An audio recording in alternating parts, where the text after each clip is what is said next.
Hey, this is the Wiiviewer And the LilWiiviewer. and this is going to be the very first one of our Viewer's Choice videos. This game was picked by Valentine, so here we go. It's Trine 2. Trine.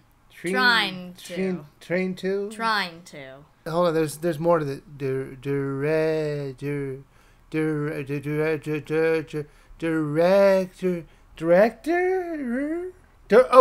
director, thank you. Director's cut. Director's cut, yes. Did you play the original Trine or Trine. Oh, get over this. No, I've never seen the series beyond this review. Yeah, neither have I. Did this game make you want to play the original games? It kind of does. That makes one of us. This game reminded me a lot of Lost Vikings, except it's done a lot better than Lost Vikings. That's not much of a bar to set. You know that, right? I'd say it well exceeded Lost Vikings. Now, some of you may know my infamous Lost Vikings review, which I did with K-Wing. Oh. Yeah, well, I don't even know if he still has that review up since it was so hated. It's still up. Is it? He just had to post a second video saying, "Whoopsie, takesy backsies, we don't mean what we said."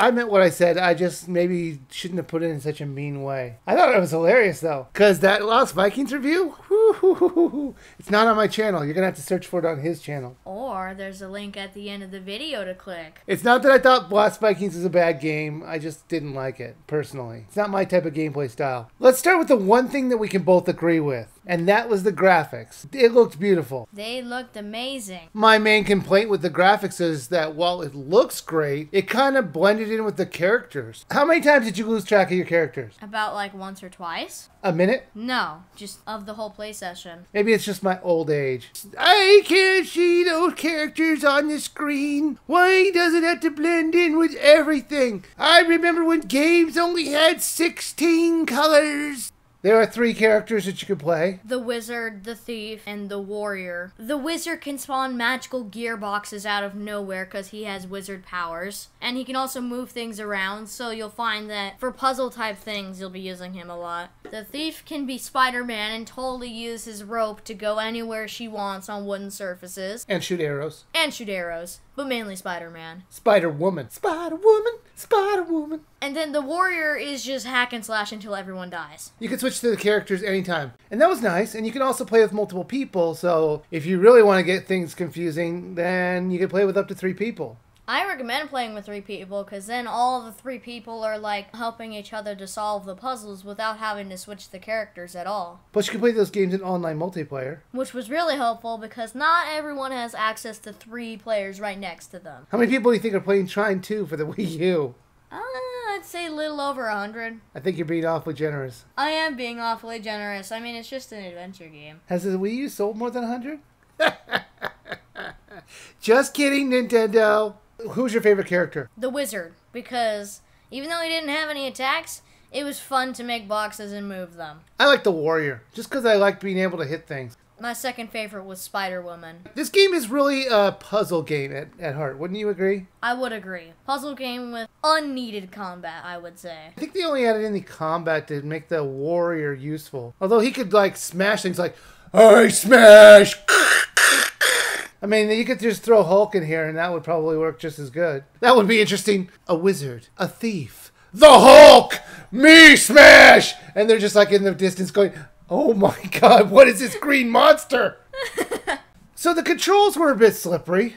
Well, it's not slippery, it's like ice controls. No, that's true. They weren't ice controls. They just were not as tight as you would expect. That's what I would say. They felt kind of sluggish at times and just didn't work at times where most needed it to. As you find these orbs around the world, you gain points and then you start to level up. These level ups get you new abilities, which get you new powers that can be either super vital or just kind of plain funny and stupid to be looking at. What do you mean? For the wizard, he can pick up enemies, which really doesn't do much.